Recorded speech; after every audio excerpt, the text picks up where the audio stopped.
Buddha's teaching. Most part of the Buddha's teaching is actually easy to understand. You only have to put aside your preferences. I prefer that it is like this, your biases, your habits. You put aside all those. Buddhist Dhamma is easy to understand. How to be a good person, why you must be a good person, it's for your own happiness, etc., etc. All these not difficult to understand. But this one, Atta, the self, the eternal self. And that's why people have translated it into the word soul, in some soullessness, selflessness, substancelessness, anatta. The word that the Buddha taught was anatta. Atta was a Pali word, was a conventional word of his time. The conventional teaching, religious teaching of the time say that when a person dies, his atta will reunite with the Brahma, the universal soul, Brahma. And Buddha said, anatta, no soul, no eternal soul, no soul in the idea of an atta. So I so clever, right? Come up with a title, Story of Atta. Should be the story of anatta, but no, I chose this word, Story of Atta. And the reason really is because you can identify with the soul, the idea, the soul, the self. You can identify with that. But you can't identify with the Buddha's teaching, anatta. Yeah? I mean, the sense of the I is so strong, ma. My ego is so strong, ma. That I exist is so strong, ma. The Buddha say, not there. Not real. Mind-made. Why? And so, for centuries, 2,500 years, 2,500 years, for centuries, this has been the concept, or one of the more difficult concepts. The other one is paticca-samuppada, conditionality. But today we're not talking about that difficult one. Today we're talking about this one, okay? Now, all of you, you have paper? Yes, some of you do. You have a book. I want you to do something for fun, part of keeping you awake. But it's important. So if you don't have a paper, you look very beseechingly at the person next to you with a book. Or your handphone also can. Use your handphone also can. Yeah, that's fine, that's fine. I want you all, handphone is fine, you write it electronically, after that you can delete, bluff people, never mind, it's okay. I want you to do something. It's part of the fun. So I want you to do as I ask you to and enjoy it.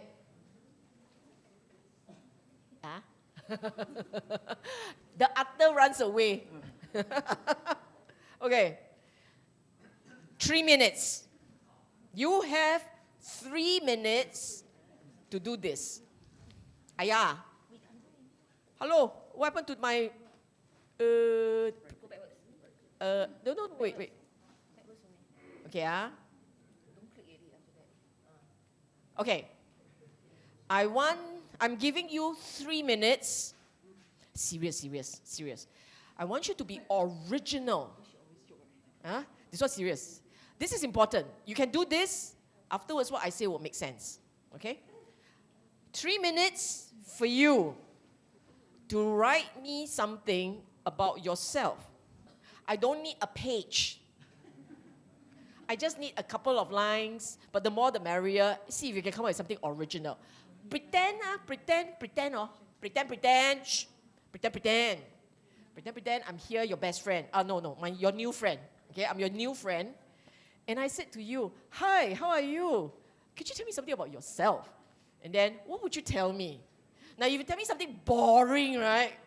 You know, your friend is not going to be around for a long time. So tell me something interesting, or tell me something that means a lot to you, something you want me to know about you. If you say over there, I meditate for 1 hour, fine, you write whatever you want. Okay, start. 3 minutes, start now. No, anything. 1 line also can, 2 line also can. I really wait 3 minutes. Wait, I must stop this one. I'm timing. I got a clock in front of me. Something simple.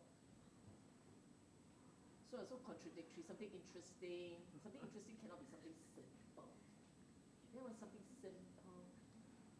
Just pretend that you're going to talk to me, because afterwards I'm going to ask to read.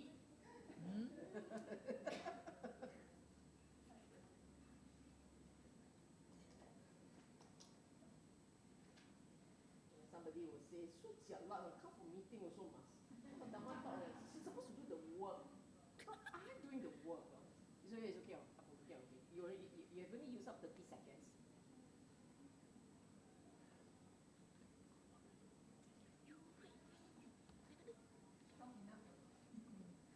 Good. Stop up.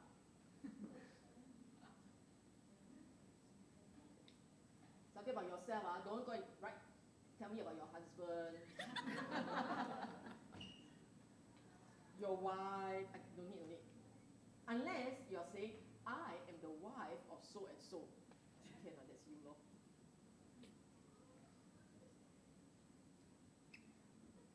And the one with the most original line gets a star.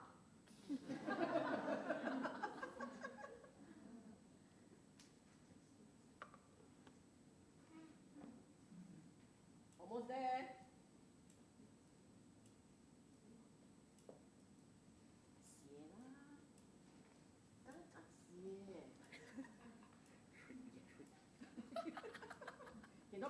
Cannot copy.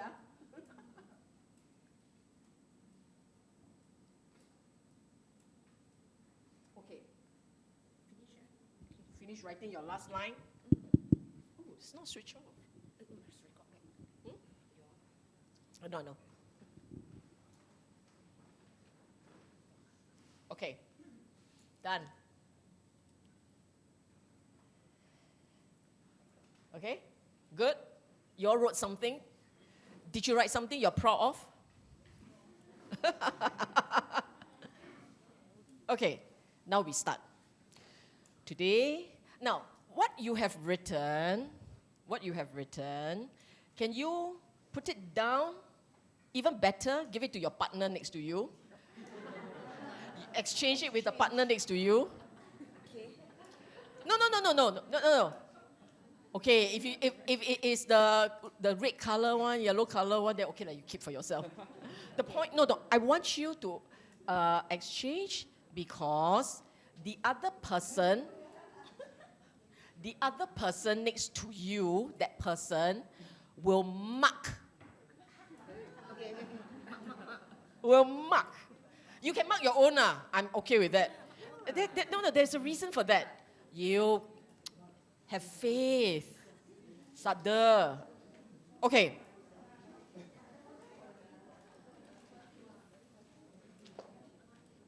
Today, this talk on the Atta, we're going to do the following things, okay? I am going to tell you, or I am going to show you,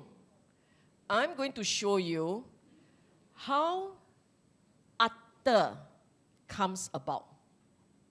I'm going to show you how Atta, the story of Atta is you. Atta is you, right? I want to show you how it comes about. Then I'm going to show you what the Buddha said about handling that particular habit, which is called, what do you do? Then I'm going to explain to you why you have to do it like this. How do you trim that habit? How do you do it? Why do you do it like this? And what happens when you do it like this? Okay? I repeat. Today, I'm going to share with you how your mind has all kinds of habits common to everyone in this room. That is why you all wrote a story about yourself. Everyone has the same habit. And because of that habit or those habits, because it's not just one habit that caused the problem. It's a series of habits, strings of habits that cause a problem, cause you to believe in the Atta. And because of that, the Buddhist Dhamma, earlier on I talked about training, right? The Buddhist Dhamma is a series of training to dilute and eventually to eradicate the habit. When the habit is diluted and eventually eradicated, you will see for yourself Buddha was right. We were all living in a fool's paradise. Now, if the Buddha was not right, that Atta is real, there is no way you can dilute and erase it, right? Agree? If the thing is there, the thing is there. If it's real, you cannot change it. But if in the process of meditation and training to rewire the brain, if in the process of doing that correctly and it disappears, what does it tell you? It's not real. It is not real. It is magic. Agree? So now I'm going to show you how it's done.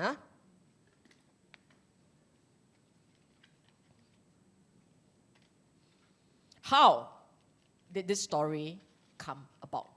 Okay? Something called narratives. We tell stories about ourselves the whole day. And sometimes you sleep also tell story. But that one not count. That one doesn't count. It's the one that we tell each other and we tell ourselves. Not enough to tell each other. We tell ourselves all the time. I think like this, my thought like this, my thought better than your thought, my ideas better than yours, my feelings, why you no care for my feelings.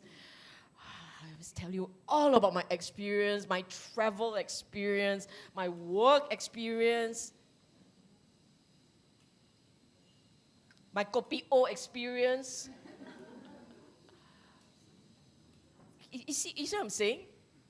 Now you tell me, every time you tell a story about yourself, every time you recount something, it could be as simple as, this morning, I went to the market, I sat down with my old neighbor, we have a cup of coffee. We drink kopi O. It doesn't matter how you say it, but that's a story, right? That's a narrative. And sometimes the narrative is not even verbal, it's in here. He is always like that. He said this thing all the time. He never changed. It really doesn't matter what I say. All the stories are the same. It's all the same, right? And the more you tell, the more real it becomes. And then some of you may say, so it's not real. You tell me. You tell me. It's all written in neurons, electrical impulses, electricity in your head. Real or not? Sometimes you hear a story. Sometimes you hear a story. As far as you're concerned, that's real. You gather more information, the story changes. You tell me which one was real? The one you believe first, or the one you heard subsequently and it changes your mind? Which is real? And sometimes you hear a third version and now you are completely confused. Yes? Even in the way you tell your story. As you tell your story, the number of time increases, the number of addition increases. It gets more and more embellished. You walk past somebody's trousers drop in front of you, full stop. You went to office, it became an iron. heavier and heavier. It wasn't an iron, it was a pen with coins inside, I heard the thing ring, and then you believe. And then after that, someone tells your story, and it gets even better. It was raining clothes. CNA was there to record the whole event. It is like that. You know this to be true. And it's very simple. You believe in your feelings. You believe in your perception. You see something, you believe in it. You change the angle of looking at it, the thing changes. Yes? Have you ever played these games before? What you see is not what it is. So therefore, even your sense bases and all has its own issues. But that aside, we still believe. We believe in our story. We believe in each other, right? And this is one. Look at how many more to go. This is only one there. Okay? Now I give you another one. The fact that you remember the past, the fact that you can plan for tomorrow, it tells you that someone exists from then to there. Born in who's the oldest here? Born in 1926. It's 不要紧啦，你好很淡啦。Born in 1926. 想当年我坐船从中国My story is very short. So you tell this lovely story about a past. You are no longer living there. You are now in now is what? 2019. 1926 ma, A choy. Now everybody know I born in the 1990s. We were once there, yes. But the digital bytes are over. And all you have is a memory.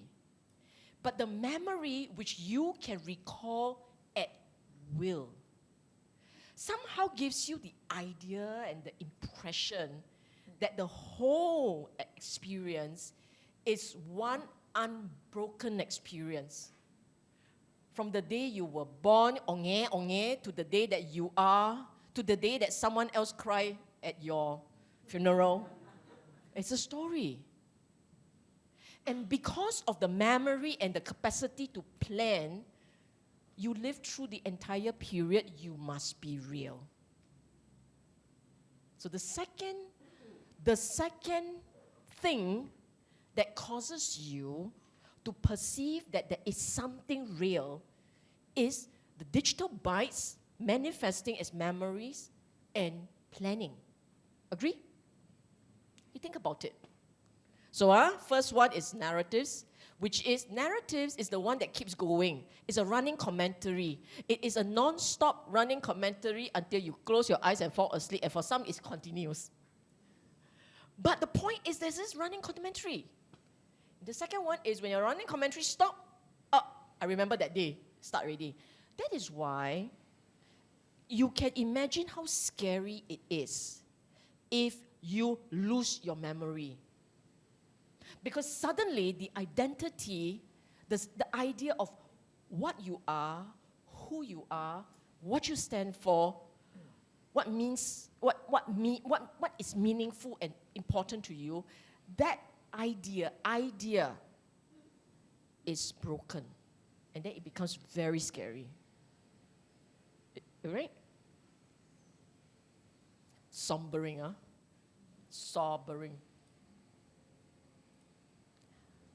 And the third one, now, if you sit where you are and you begin to feel achy, you know you want to move, you can move. So that's the idea of control.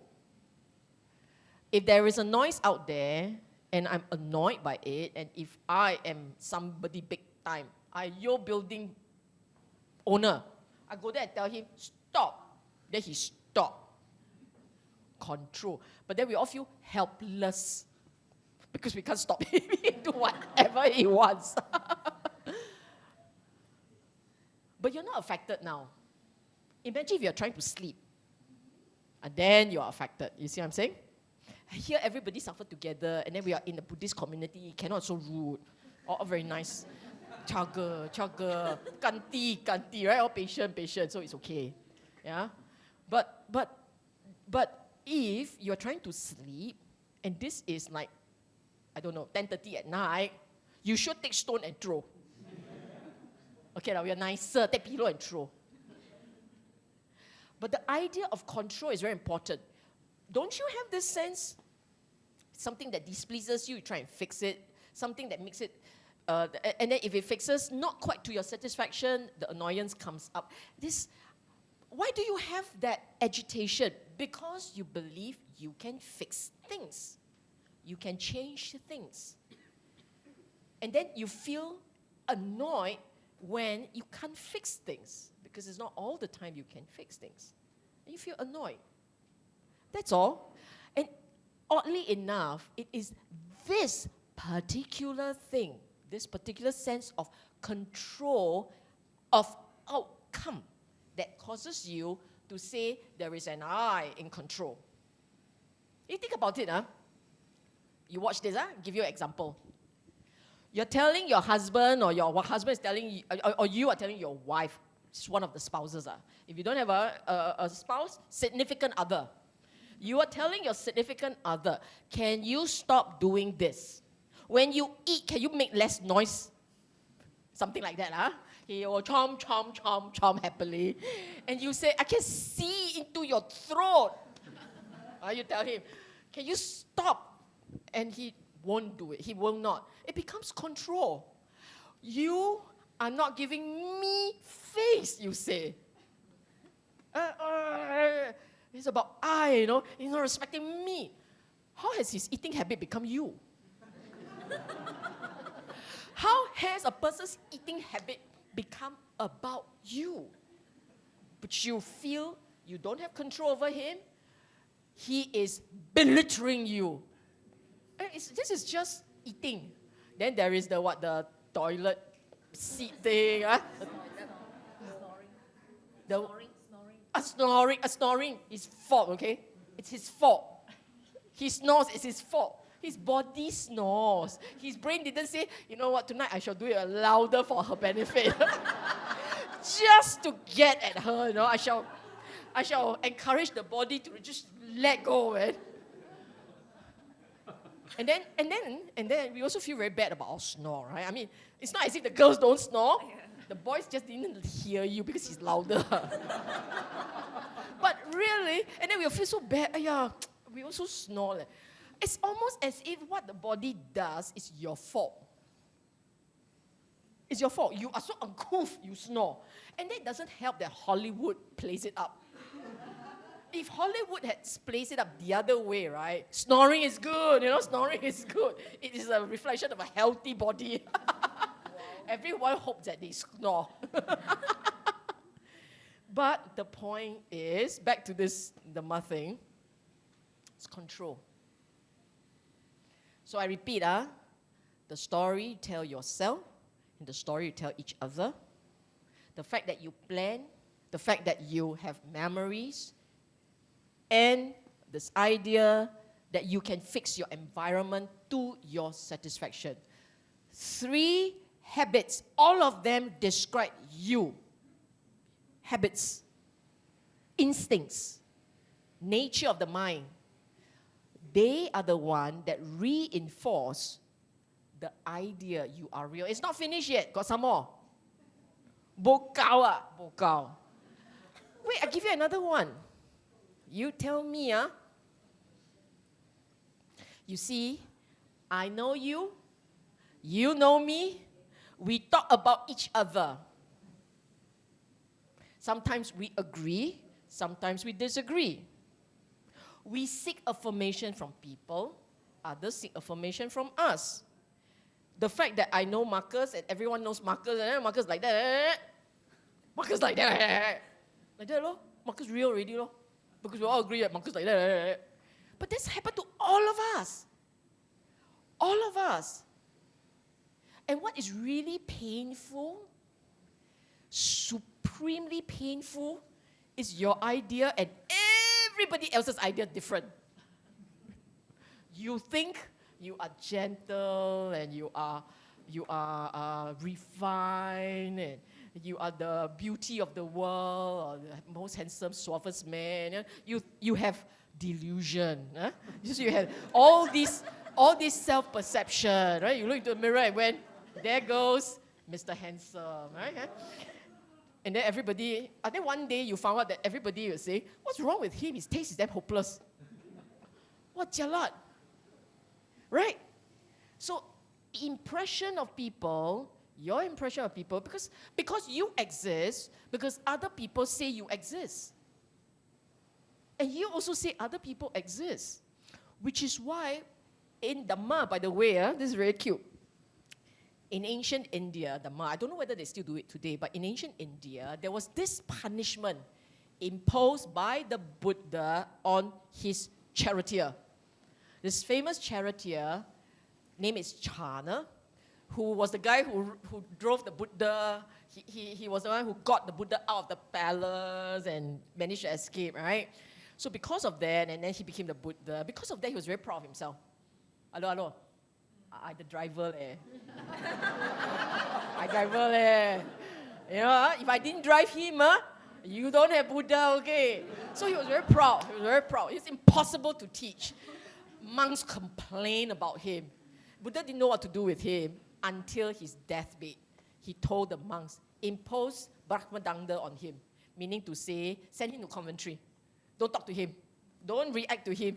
Let him do whatever he wants. So they all stopped affirming his presence. Suddenly, nobody talked to him. Ignore. Completely ignore. The monks is basically, you sit down, you sit, lor, you do what you do, lor. Nobody talked to him. Because of that, it became, look, you want to talk about you driving the Buddha away. Somebody must listen, right? I mean, the most important story of your life, nobody's interested. How to have affirmation like that, right? So, because of that, he really couldn't take it. He changed. He became humble. He began asking for permission to learn. And that was what he did. Some people will say, why Buddha wait until he died already then do? Because if you think about it, if the Buddha had done it to him in his lifetime, this guy will hate the Buddha. What kind of a karma would that lead to? So it's out of compassion. Let's just work on him after I'm gone. Then you can't do a thing, right? The point is, he didn't want this person to end up with all kinds of problems because of his own defilements. But at the same time, this is his best opportunity to learn. Given that he has done such a wonderful thing, he really could have understood the Dhamma, which he did. The happy news is he got it. But only after he stopped talking about the ride. Have you heard about the ride? Gallop into the night. They stopped that one. He stopped that, he was okay. He has to stop thinking about the ride, right? So this agree? This is also another problem because people talk about you talk about people say, I must be real. If everybody talks about me, or at least I know that they're talking about me, it must be real.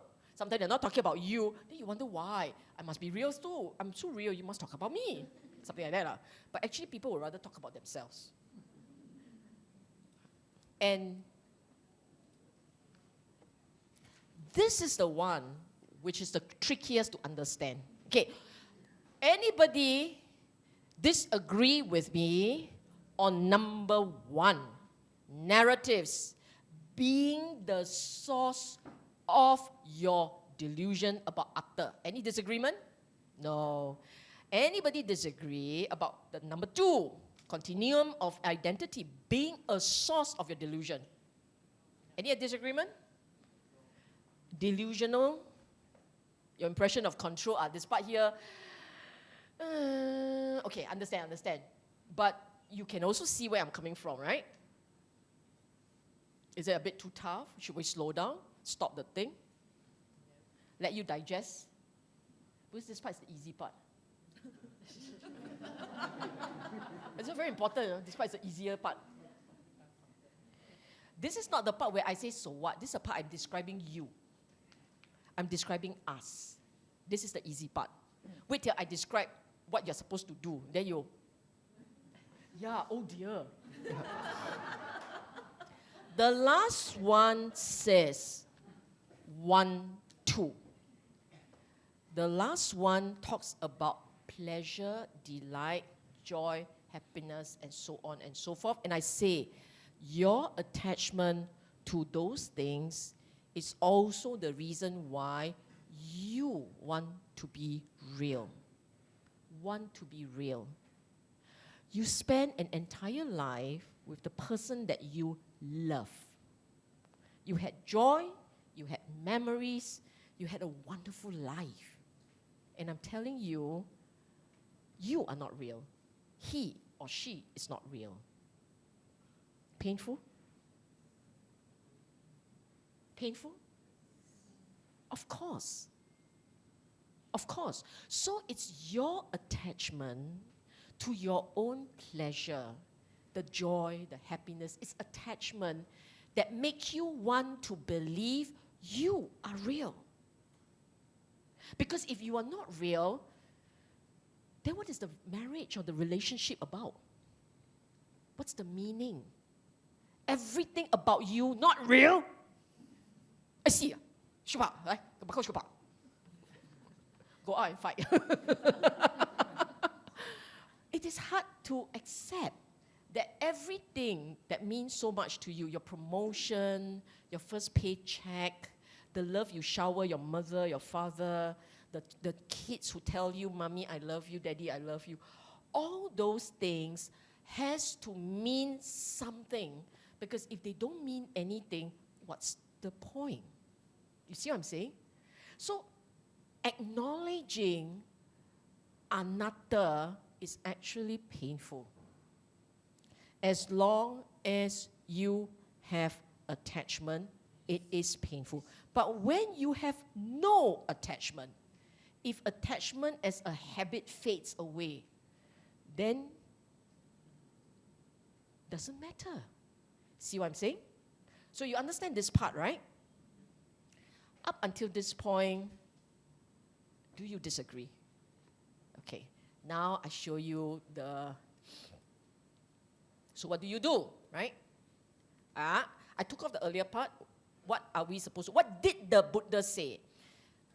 Buddha said, for every thought, every feeling, every experience, every sensation of the body, everything, every time there is a narrative, the Buddha said, see rising, see falling away.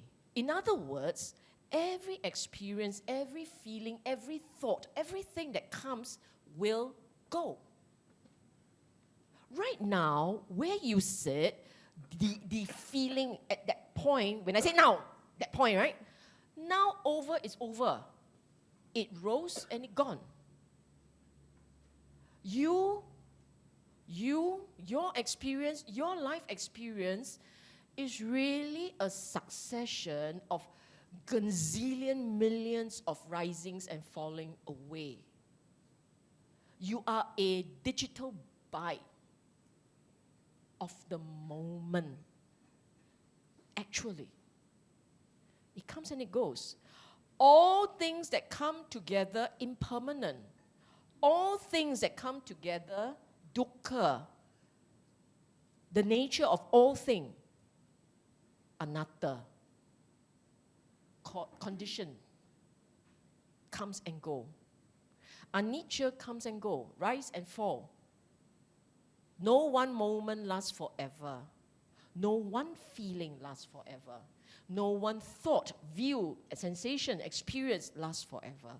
You know that, but hard to accept. Because we don't want the bad, we want the good. Can the bad don't last forever, but the good does? You tell me.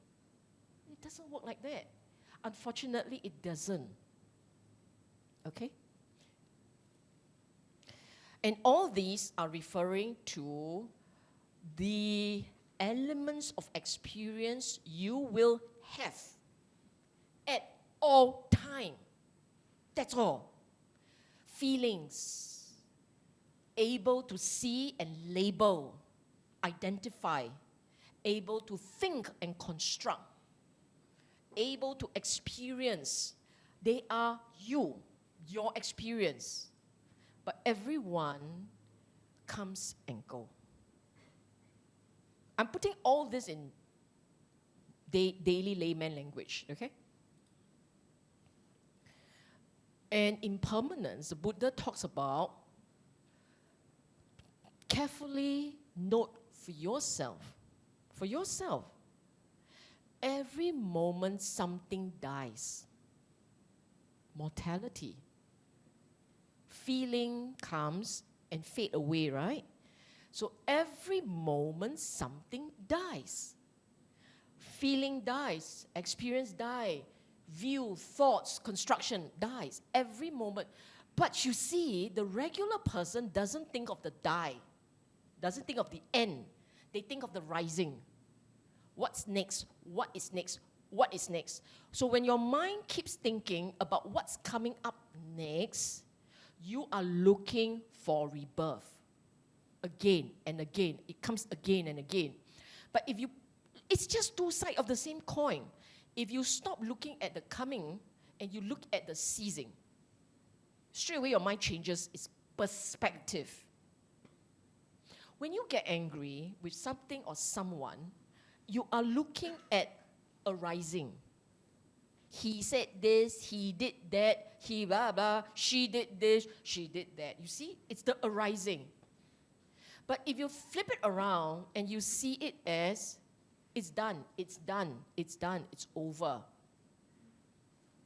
And the only thing that keeps it going is yourself going again, again, again.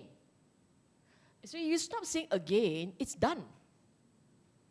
But the human mind, the regular person, harps on the arising and does not realize the ending. So in the training for yourself, daily life, anger, thoughts, views, expectations, whatever, you see for yourself the ending point. Oh, happy, finish. Oh, sad, finish. Oh, annoyed, finish. You see the ending point. Don't look for the arising point. To see the ending is to see for yourself every moment something dies in you. That's the reality. Why do you want to be so morbid? That's why I cannot say this in the morning talk. Must say in the talk where people all got what I call suckers for pain. Come for the real deal, man. Give me the real hard deal. Right? Because you have to have a certain degree of maturity and acceptance before you can accept. The point is to accept. We cannot accept change and death. We can accept change if change is unpleasant. We want him to stop. But we cannot accept change. You see, so quiet, then suddenly he start. We don't want that one. You selective, cannot. The nature of life is change. The nature of life is death.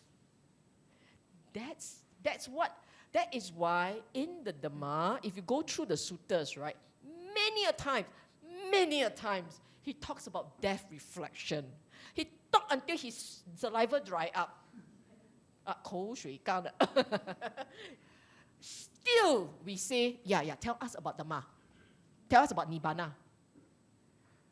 It's actually reality stares at you. Accept reality. Accept the nature that people die. You die, not people, you. Accept the reality that every moment something dies. You accept that, then what do? Then you embrace that every moment you're still alive, do something for another. It's when you begin to see mortality as a stark reality of life. It's when you become less 斤斤计较. Thank you. It's when you accept, then you are less 斤斤计较. Look, I'm on a roll, okay? There'll be more. Okay. All these are part of his teaching. You all know that, right? I tell you, this is a really cute one. Now, the ones who read Sutta, you must help make sure that I'm on the right track, because sometimes I get my Suttas mixed up. Right? So many. I've read so many. So there was this cute one about the whip and the horse and the whip. What kind of a horse are you, right? They are the ones must see the whip. No, see only shadow. Hear the sound, see the shadow, scared. Then some requires a little bit more work, right? Like threaten you a bit. Oh, scared. Then some, you must smack the fella. Feel the hit, then scared. Now what does this mean, right? It's about death. Some people, they hear about someone else unrelated, they die, and they straight away went, gosh, my own time is running out. Some people, this is the one that see shadow scared. Then there are the ones where it has to be very close to home. A loved one dying. And then you go, yeah, mortality. Then it makes an impact. And then there are the ones where you must be the one dying. Smack already, then you scared, right? You have to be the one on the deathbed. Then you go, jialat liao. Then it works. He has a sutta on that, about mortality. So it's a big thing.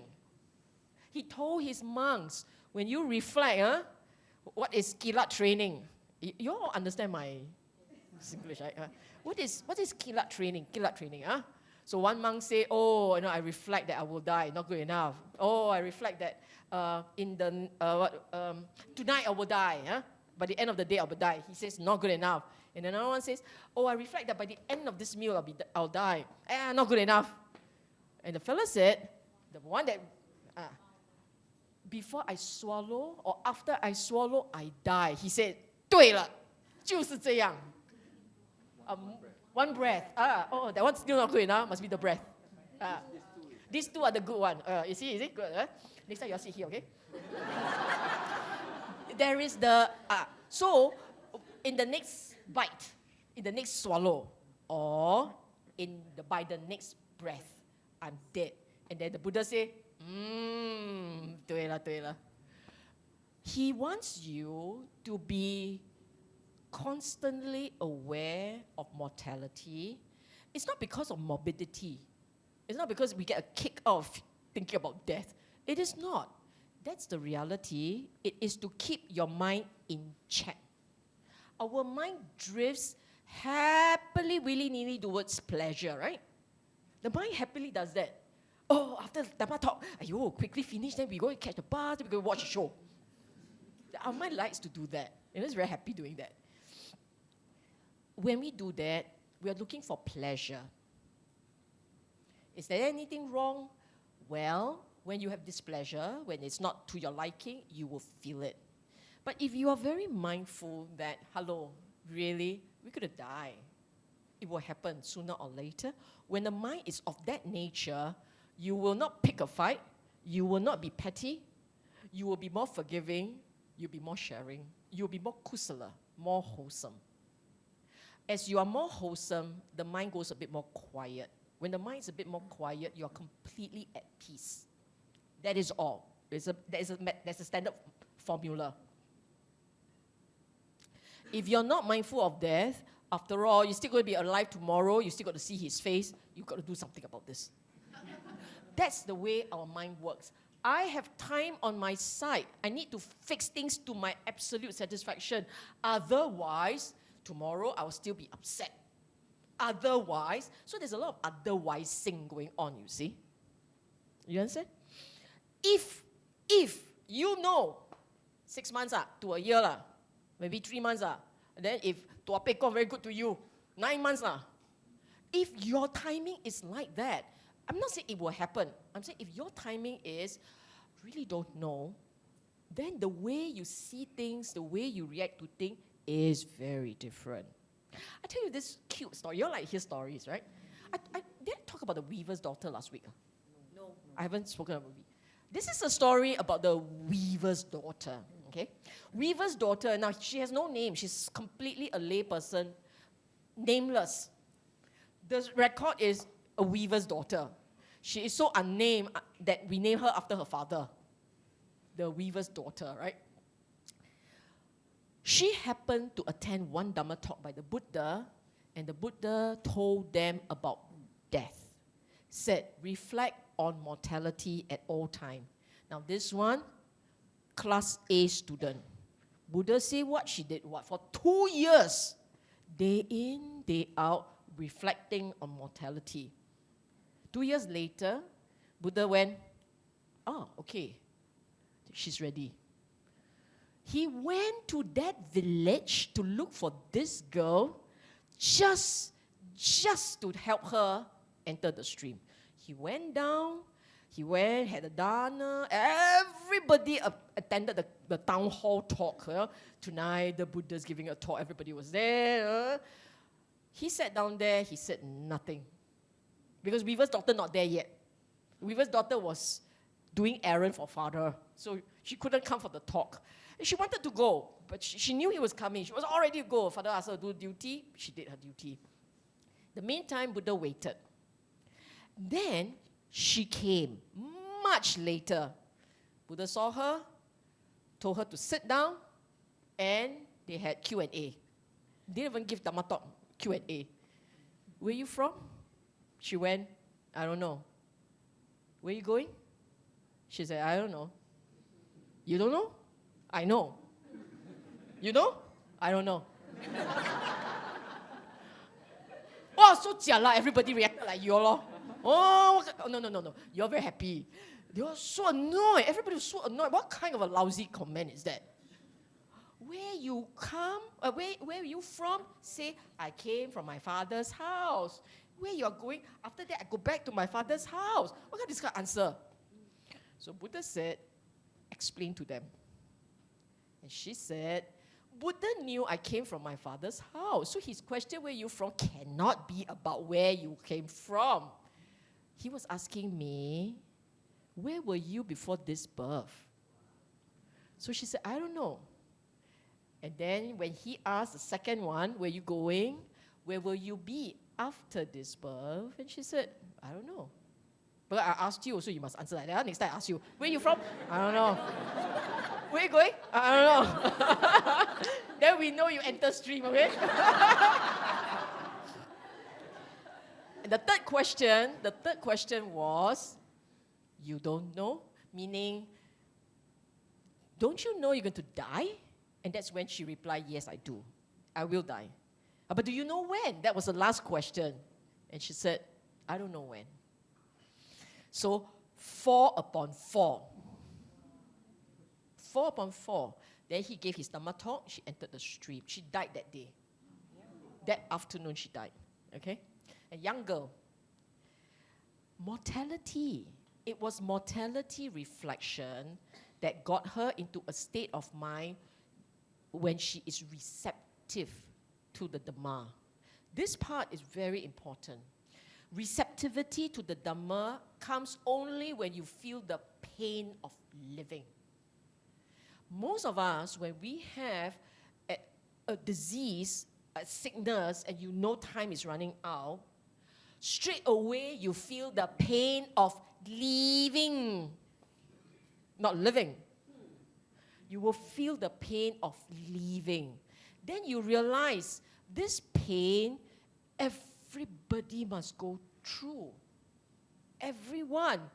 The rest of us who do not have our expiry date, very snooty lor. Like we don't die lor, very snooty. The ones who got the expiry date goes, oh, my passport expiring already. Very jialat, very jialat. It's like that. Unfortunately, it's just like that. It takes that that point for one's mind to suddenly ask ourselves, what's the meaning of life? What is the meaning of life? I mean, this is it? So, no lah, I'll tell you the answer afterwards.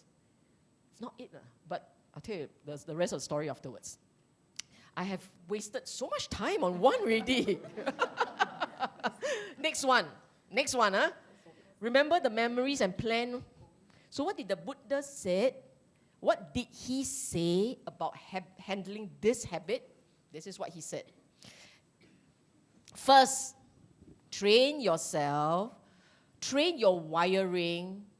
If you can remember, train your wiring to say, your mind to say, not mine, not I, no self. Now this part is difficult. Most people, they will say this dutifully, but they don't believe it. Okay, it's normal. This one may be a little bit easier. This is also taught to monk. Basically what happened is this. You see, as long as you keep talking about your past, your memory, as long as you keep talking about your memory, and as long as you keep planning, as long as you keep doing that, the impression, the delusion of a continuum is there. So he actually told monks, don't keep asking, what am I in the past? Was I in the past? What was I in the past? Was I like this in the past? And then the other way around. What am I in the future? Was I in the future? So it's about the past and the future. You keep talking about these narratives. You are constantly propagating the delusion of Atta. So he's teaching them, don't keep doing it. And if you can remember, for yourself, when you get upset, tell yourself, is the self even real?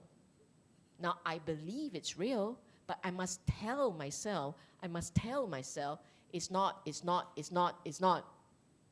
So what's the purpose of telling yourself, it's not real?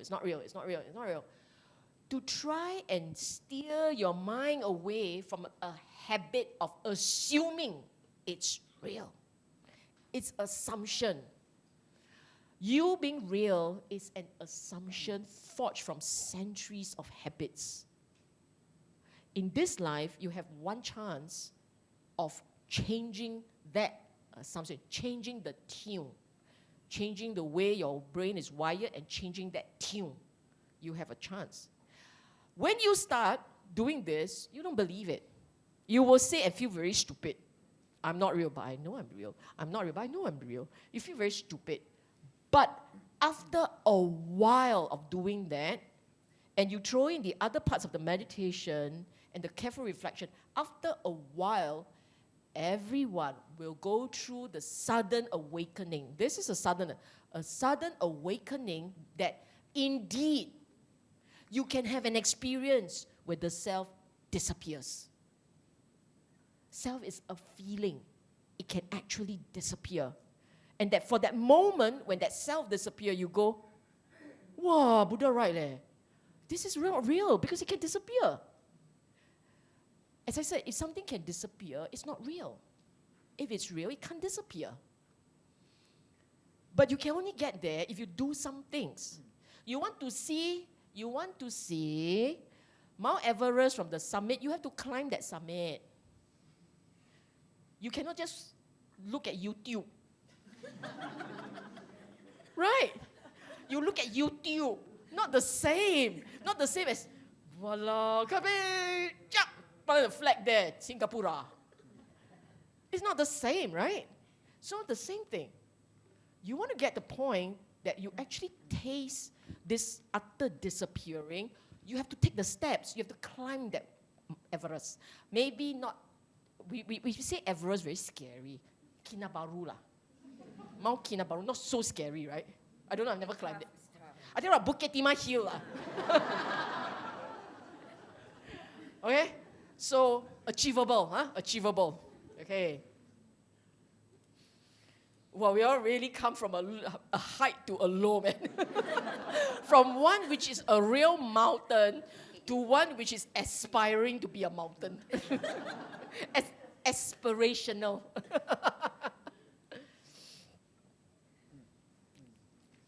Now, this one is very cute. Buddha didn't link it like this. I must stress, he didn't link it like this. But I am picking from his methods of training to show you that a particular problem could be tackled like this. So this problem with control and wanting and choice and all those things, right? You think about it. If you start telling yourself, a lot of things are mind-made. A lot of things is the mind talking and you believing. You will learn in small ways to manage your expectations. In small baby steps. You will learn. You will learn, and it will start to happen for you. You start to have less nagging about the way it should be done. It will start. But if you do it without faith, I'm doing it because I'm told to, but I don't really believe in it. You do it without faith, how? How is it going to work? You must do it with faith. So, teaching your mind, telling your mind, a lot of things are mind-made. You don't know. You believe. Then we take things without too much expectations, without too much assumptions. We learn to be less judgmental. We learn to be more accepting. Okay? Others reacting to you. This, I feel that it helps. Actually, the other one about mind-made are things. That mind-made story, everything is mind-made. The mind has this capacity to tell its own story. That one you can apply for the others also. Basically, your mind starts talking, telling you a narrative about yourself. You tell yourself, mind-made are things, let's just stop talking. And it stops. Every time you say, mind-made are things, no need to think so much, no need to talk so much, it stops. Straight away, the story ends. It ends with a cliffhanger. Boom. And then no more. Okay? How people react to you, I find it very useful if we maintain a certain equilibrium. Look, when people comment, you know yourself. You know yourself. When you comment about people, how many times, okay, percentage. How many percentage, a relative percentage? How many times positive about people? How many times negative about people? You tell me. The chances are, if it's not so nice, you will say. If it is really quite nice, you don't say. Who give feedback and say, I love the service here? The feedback usually is, she never served me on time, she didn't do this, she didn't do that, he didn't do this, they didn't do that. How many times yourself, and you are the nice guys leh. You think about this, Dare you say before our teacher here that you are generally nice person relative to the national average. Then you say, I think I'm quite nice lor. 对啦. Now I ask you, how many times have you grumbled at something and how many times have you praised something? And the chances are, even the nicest amongst you is a 50-50. Meaning, I complain twice, I praise twice. But the regular person is, if you were to put a vote, complain and praise, right? The complaint side drop onto the floor in the scale. Chances are. So, why do I tell you that? I'm telling you that because when people talk, they are not nice, usually. So when people say you, in their mind, it's akusala. And akusala means unwholesome. And if they are being unwholesome, what are you reacting to? Their unwholesomeness. You who were wholesome reacted to unwholesomeness. So you allowed somebody's defilement to drag you all the way to wherever.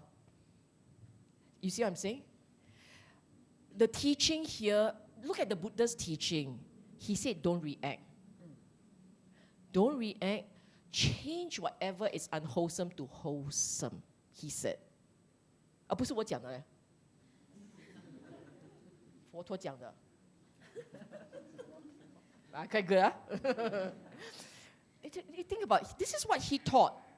He said there was this very cute story, which is my favorite story. You all like Christmas present, right? Yeah. Oh, okay, present, birthday present, huh? And the Buddha had a visitor who was really rude. First thing he sat down, he scolded Buddha. Scold. After he was done, the Buddha asked him, hey, can I ask you a question? And the guy said, yeah, okay. He scolded already, he's satisfied. Okay, you ask. Buddha said, when you give people present and they don't want your present, who does the present belong to? And the guy said, me lah. I give you, you don't want, it's mine. Buddha said, I don't want your present. I don't want your present. Then he was very happy. Then we all laugh. It is true, right? What we do is we accept presents. People say out of their defilements and we accepted it and it becomes our problem. This is what happens. We have to maintain a certain equilibrium. And we tell ourselves, there is a lot of akusala going on there. I understand. The person is in pain. I understand. Okay, I try not to go into the pain. See if you can hold it. And you try. These are all steps. These are all little steps. You learn the steps. You see what you can do with it. You see what you can use. But it's good to know the steps. Okay? So this one will help you manage, this equilibrium thing will help you manage other people's reaction to you. Okay? And it will happen everywhere. The second part to the management of other people's affirmation or not is this: impermanence. In your mind, if you see for yourself, if you remember for yourself mortality, are you going to pick a fight? Chances are you back off lah. But most of us do not live with mortality as part of your daily diet. We don't have vitamin M as part of our mortality, as part of our diet. And because of that, people say us, I say you back, nice. My attempt at English. Okay? This is just like that. The final one, attached. This one is all part of his training, and there are different methods. How many of you go for meditation retreats and classes and all, and you keep hearing this thing about 32 parts, right? 32 parts essentially is for you to try and change the way you perceive the beauty of this body. We are biased. You don't know those 32 parts, meh? You may never see hair. You never see nails. Huh? Of course, you never see spleen, not your own. But the phlegm and the bile and the excretion and so on, right? You never see, meh? Of course you have. But do you want to see? Don't wanna. I want to see hair. I don't want to see hair. I don't mind when the hair is on my head. I don't like it on the floor, but I don't know whose hair. You see what I'm saying? What he wanted is to help people become more balanced in the way that they look at their form. Today, the regular person is heavily invested to looking good and looking for the good ones, the good parts. oh, the lips, oh, the eyes, oh, the nose, all the lovely ones, right? Nobody say, oh, the teeth, oh, they don't, right? Teeth, oh, okay, I don't want to go any more parts. But the point is, we are heavily biased towards the parts, the elements that gives us pleasure and make us feel good and happy and lustful. But we don't look at the part that upsets us, makes us feel, we don't do that. So in order that you get some balance, get a balanced perspective, now you look at having an entire life look at something beautiful. Now we balance it with something so diametrically opposite. And then you learn balance. It is not for you to get to a point where you are repulsed. That happens naturally when your mind develops into a certain way of looking at things. But for lay people, you just want you to get balance. Non-delight in the worldly pleasure, again, is a training for his monks. And if you want to, you can train yourself with that. Every time you have something enjoyable, you do not look at enjoyable. You look at danger. Okay? When we have something pleasure, something that has given us pleasure before, when we look at that, we are reminded of gratification, pleasure and gratification. But we do not look at the danger. You look at the other part of the same coin. What do I mean by danger? Impermanence is danger. Oh, why is impermanent danger? Because whatever pleasure that you taste, it doesn't last. It will end. It will end. So you must remember, if you train your mind to think like this, I derive pleasure, but I know it will end. I derive pleasure, but I know it will end. I derive pleasure, but I know it will end. What happened to you one day? End. Pleasure also kek sim lah. Then you say, 哇，这样不要活了 Precisely. 我们就是要活，要活，要活，不要死，不要死，不要死。But then 你会死。You know, I think I can do a Dhamma talk in Chinese. No, you think about it, right? No. I mean, not that one. But when you think about it, if you start telling yourself, let's say you enjoy Korean drama, so sorry, but let's say you enjoy Korean drama, you enjoy Korean drama. She doesn't watch Korean drama, she's Korean. It's her entire identity. Okay, so you watch Korean drama, okay, never mind, you watch Taiwanese drama, right? Then 765 episodes later, right? Still following the please, you die before I die, seriously. That's because you keep thinking about the delight that you get from each episode. Then you say, "Ayah, alamak, this thing is just dragging on ad nauseamly, just ad nauseam." After a while, sudah, I don't want to watch anymore. Done. So if you focus on the pleasure, you will keep going back for more. If you focus on the pain, you will stop. That's just, so he trained them in this way. See, he trained them to flip the coin around and look at it from a different angle. 4 nutriments is actually from a sutta. This is very complex. I won't go into details. I don't want to go into details. I will just tell you there is a sutta called My Son's Flesh. The Son's Flesh. Putta Mangsa. Book of 4, I think. It's called Putta Mangsa, Son's Flesh. And there they talk about the 4 nutriments. I will just mention one of them.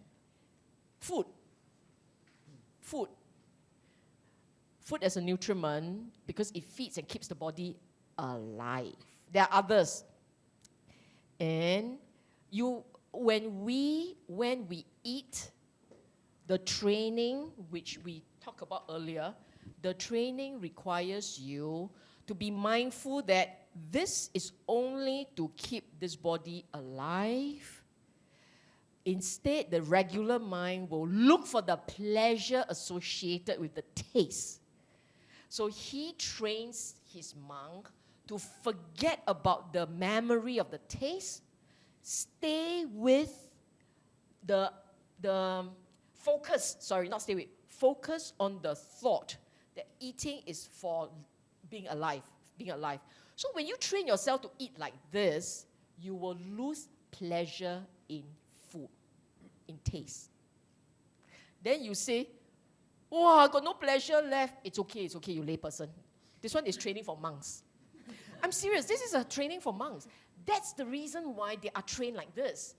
You're training yourself to a point where you are not dragged around by the nose by craving. You talk about, Buddhists always talk about let go and drop craving and stop all this thing, right? Eh? Then we say, wow, very jialat, very jialat, I tried to do this, it's so hard. You have no training. You have what I call the method of nge lai. That's your method. The nge lai method doesn't work. The Buddha's method always, every method he introduces has 3 parts. Every method that the Buddha uses has 3 parts. Your method of nge lai has only 1 part, which is nge lai. Sila, stop it. Stop it. There's only one of 3. The 3, which is what I said earlier on, right? Wisdom, panya, sila, samadhi, right? Now, how does it work?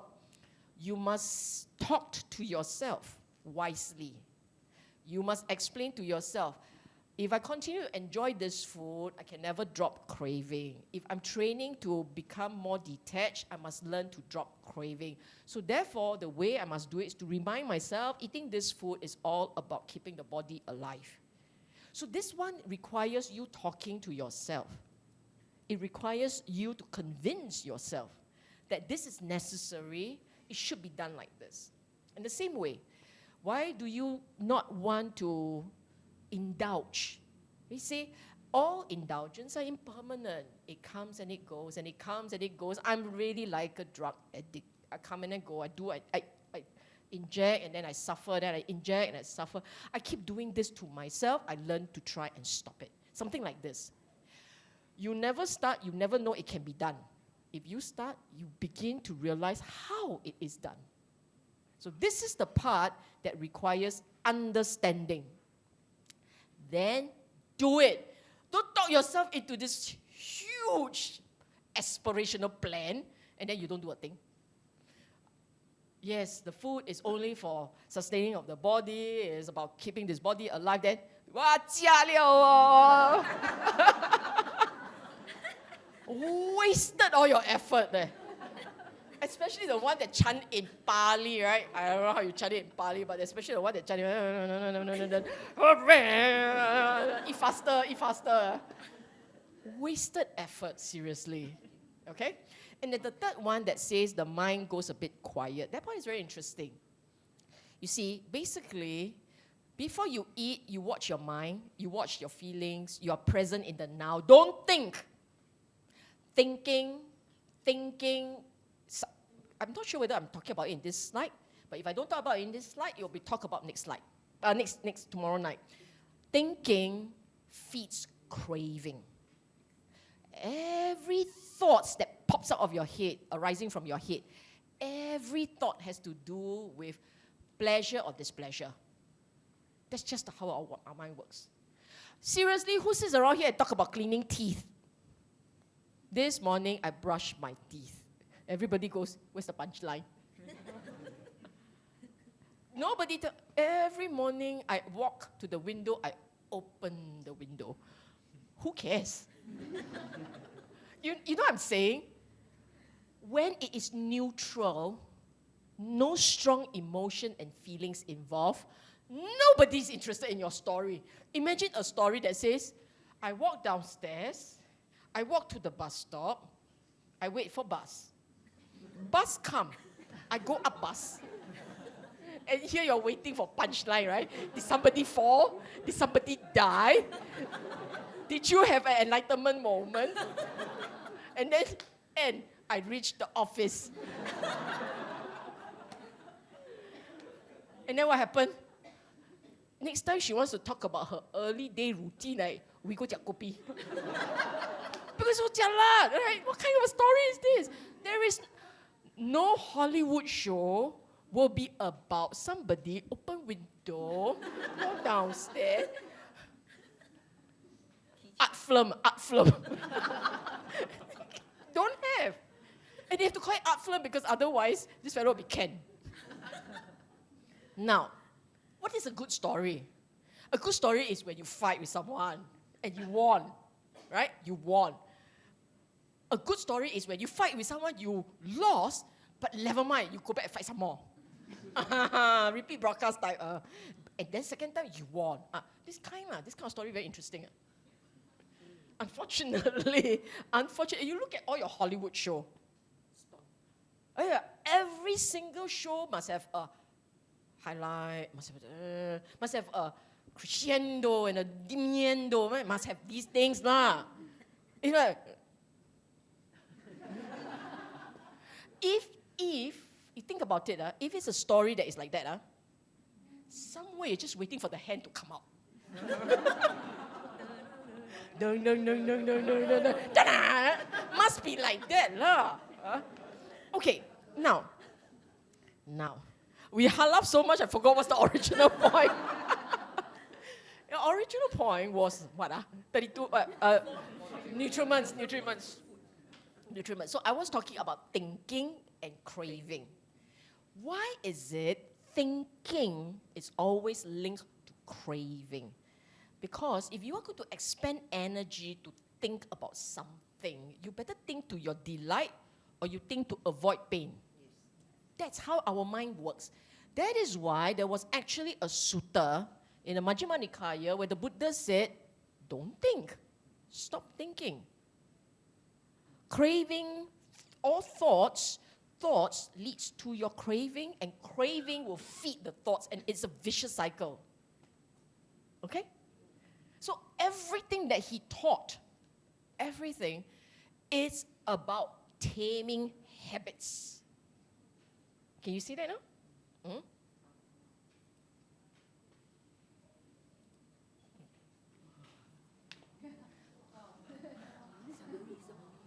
This is a summary of what was said, the whole thing. This is a summary. What do you do? This is only the first part, there are 2 more parts to go.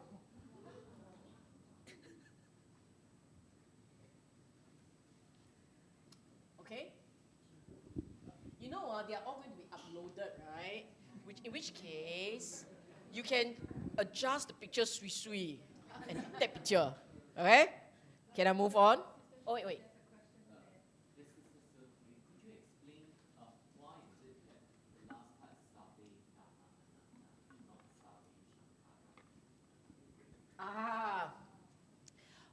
You heard the way I say it in English, right? All things. Shankara is coming together, constructed. Everything that comes together will fall apart. Everything that comes together gives rise to suffering. Because it falls apart and it gives rise to suffering. All things, no need to come together. All things are without self and soul. All things. It's not only things that come together. Dhamma is all things. They're not conditioned. Even unconditioned is anatta. So nibbana is anatta.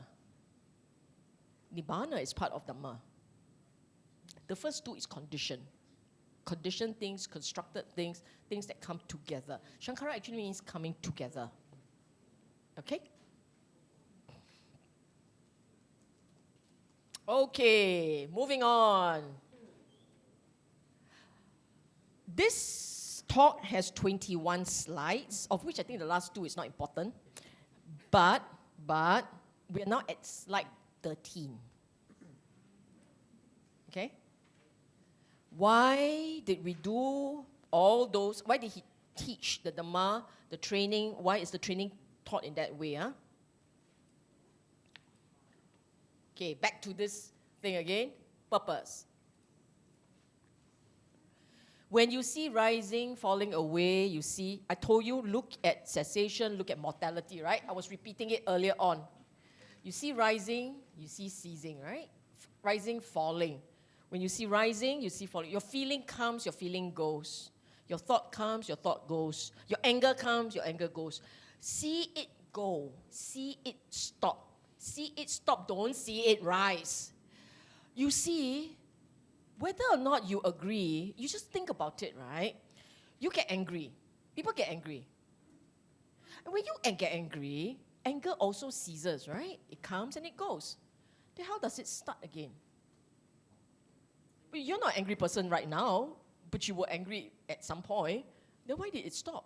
Because you stopped talking. You didn't feed it with fresh SO gas. You didn't feed fresh gas. You stop topping up, it will stop. All anger will stop until you talk again. So anger fades away, and then say, and then, he did that. No. Start again. Then, and it flies to a certain height. It will start to dip. Okay, it will start to dip. This is anatta.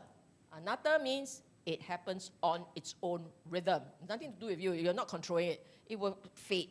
Then when it fades, you talk again. And I tell you, she agreed with me, you know.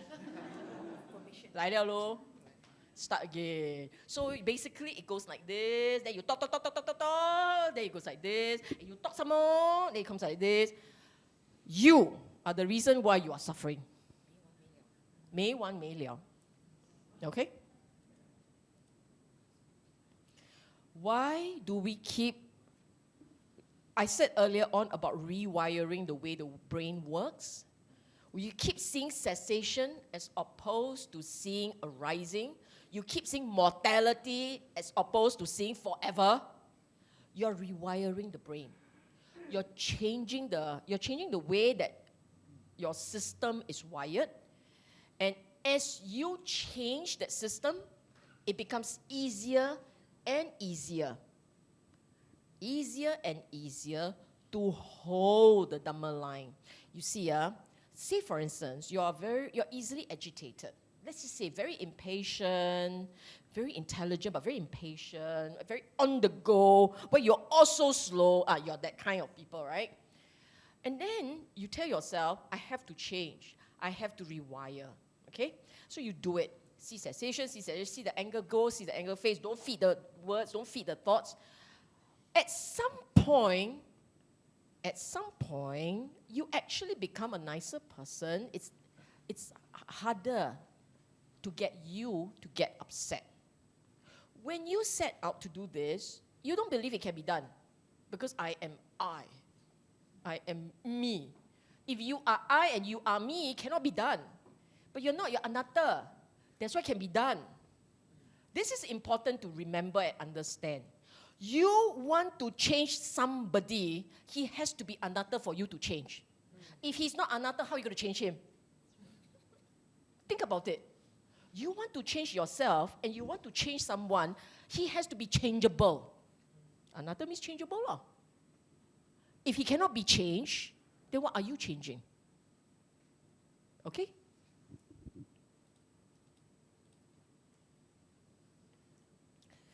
You want to stop talking about past, stop talking about the present, talking about the future, to break for yourself the delusion of continuity. This is very hard to do. Very hard, because our natural habit when we talk about ourselves is to talk about the past, the future, talk about, I want to go travel, we want to go to this place, and then we want to go to eat this food, all your wonderful plan for pleasure. How much construction for pleasure? Okay? Oh, this one is very important. We all have habits. And our habits, it's all about, what I call giving you pleasure, fobbing off anger, that kind of thing. Yeah? This is our habit, ma. So the methods, as you incorporate that into your life, it becomes your habit, they will actually help you to change the anger, the agitation, even your fear. Even your fear can be changed. You're afraid of something, If you can bring yourself to handle that properly, the fear starts to ease a bit. It starts to ease. And then it builds faith. You go back and train some more. It eases further. Okay?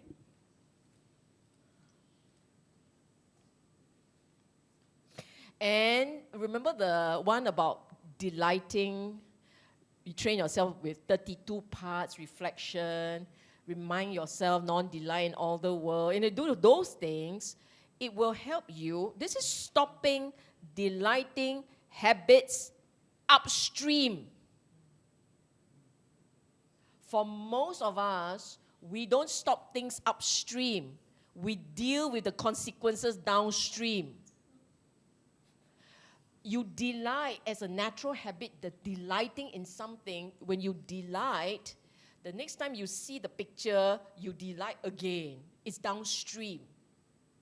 If you say, I change my mind to think about how the body falls apart, it will start to decay, and you're very brave, go to SGH mortuary, sit down there, stare at decaying body, switch off the aircon, that kind of thing. Smell, that kind of thing, right? When you do something like this, it rewire your brain. And then it's upstream. So the next time you see the picture, you think of the corpse. Upstream. You're not going to eat really. You see what I'm saying? So some of the methods that the Buddha taught is to change your habit upstream. Buddha clever. Can you imagine? It's only in the 21st century, only the 21st century, that we really understand what he's doing. I'm no neuroscientist. I wish I am. My mother also wish I am, but I'm not. I can only listen to TED Talk, read documentary books, simple lay people one, popular science, that kind, to understand this. And it's become conventional knowledge that things can be changed. Brains can be rewired to the day you die. It can be rewired. If things can be rewired to the day you die, where is the firmness in it? Where's the permanence in it? What's you? What is you? It should be what are you, but I'm using it in the generic way. What is this thing that you call I? When the I is transforming, point to point, day to day, under different conditions, it keeps transforming, it keeps learning, it keeps growing, and it keeps dying. Then what is I? Okay? So what?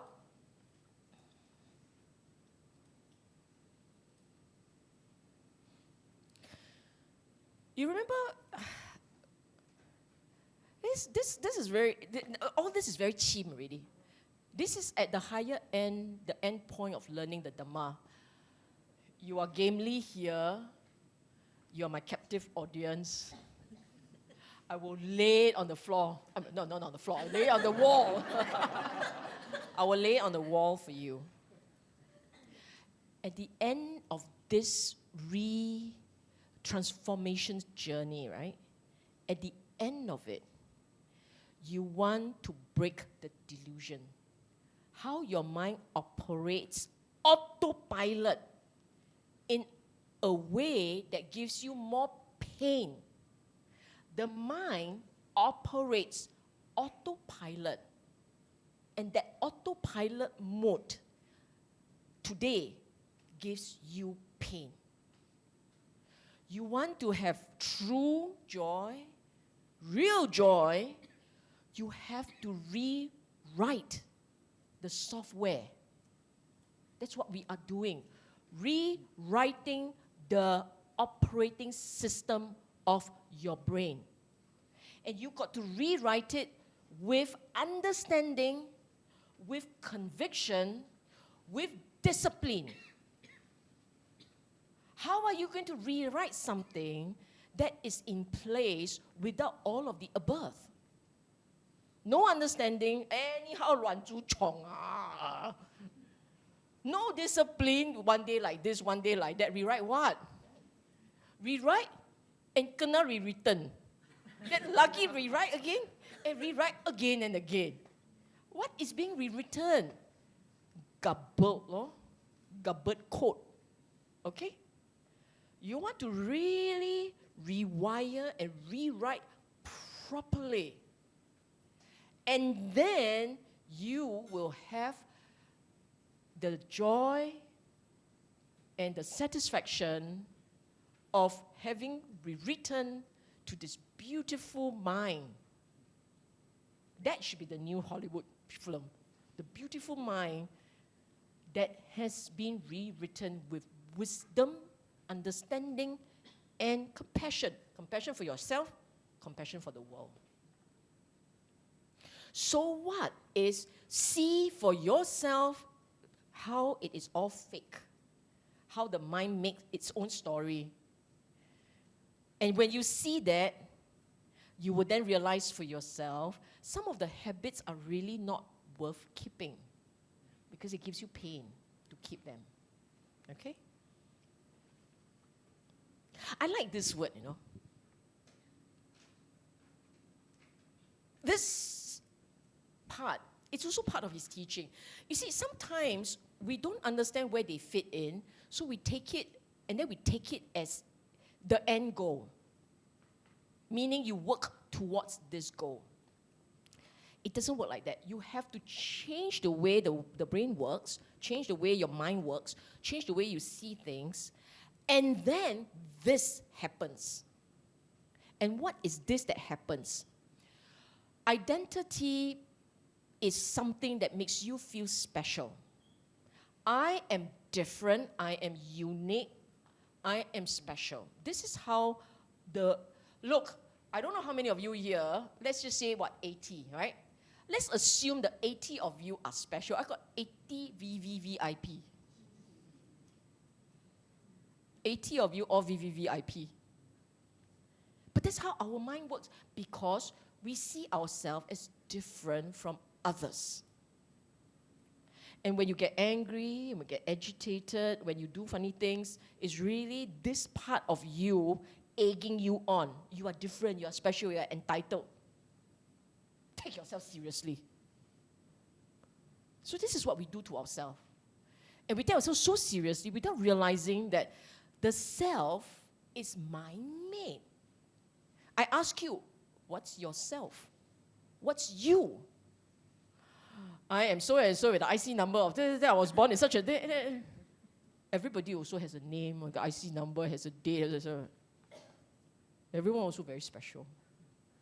So what happened when you train your mind properly, right? What happened is there is a certain part in the brain that lights up and it erases the habit to see yourself as separate from others. This is what I mean by saying it closes the duality gulf. Meaning to say, I'm me and you are you, but when the part in you starts to disappear, the sense of the I and the self, that part starts to disappear, I will feel that you are no different from me, and your pain, I can feel for you.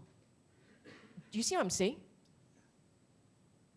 When you rewire the brain properly, that is what will happen. And as I've said, if you are so real, then how does that disappear? It can never disappear. If it's real, it shouldn't disappear. The fact that it does disappear means it's put there. It's kind of made its way there. You take away the condition, the thing will collapse. Okay?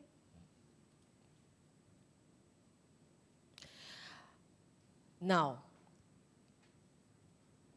we always say live in the moment, right? We say that, live in the moment. You'll be happier if you live in the moment. Do you know why? Do you know why? You have experienced, I'm pretty sure all of you have had experience being present. Being, the word here and now is very interesting. It's two parts. Here is a locality, now is a spectrum of time, space and time. Present. The word present covers both. Okay? When you are here and now, if you stay here and now, the mind is not thinking. When the mind is not thinking, there is no dukkha, there is no pain. So here and now means not thinking. When you're trying to make sense of what I'm saying, you are thinking. You have lost here and now. And that and the reason why I try and make sense of what I'm saying is because there's something profound there. I must understand that. There's one thing. You want to understand, you want to appreciate profundity. Profundity. Profoundness. And you don't anyhow sabo me. Let's get right. Oh, no, not that one.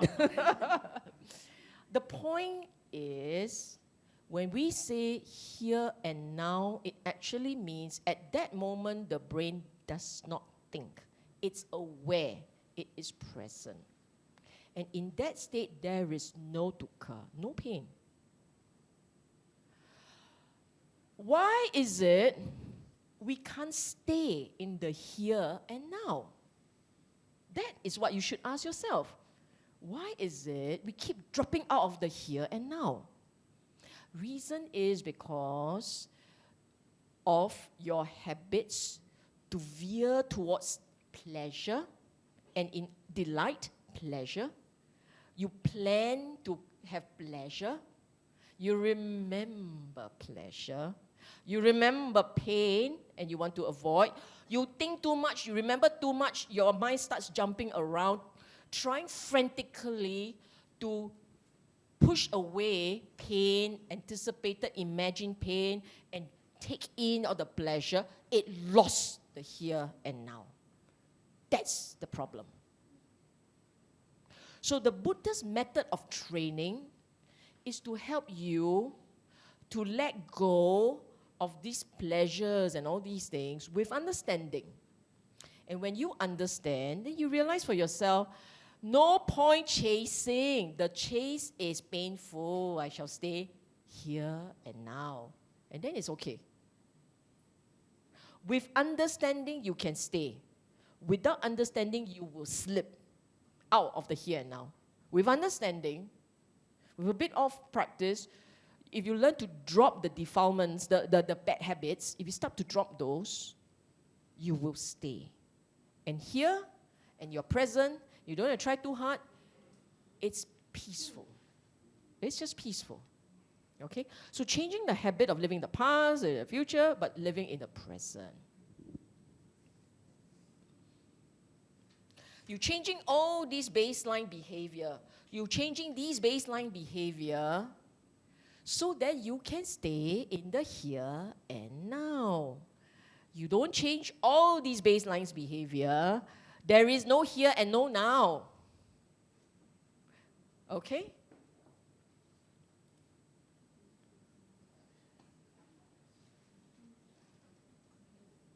This is the highest level of meditation practice, cessation of the aggregates, meaning to say your aggregates, the feelings, the perceptions, consciousness and all, they can switch off. They are all driven by craving and they can switch off. When the craving stops, they stop. We don't have to go too much in detail. This is just to complete the picture. Okay?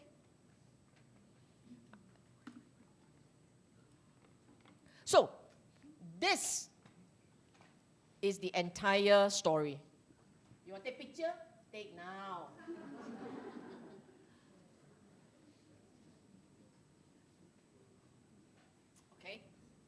I don't have to repeat again, huh? We're also very tired, repeat again, okay? I will wait for 2 seconds, and now I want to refer to your story of Atta.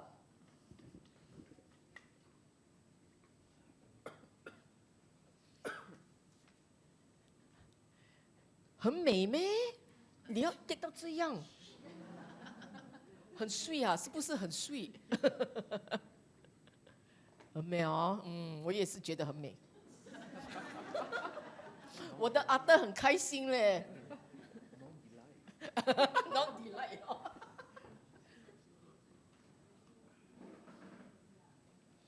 Can I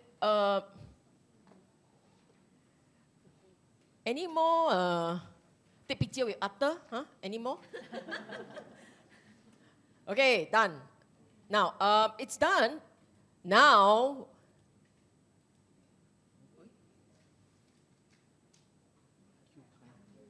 wait. Now, we're going to do, I think we can stop this, right?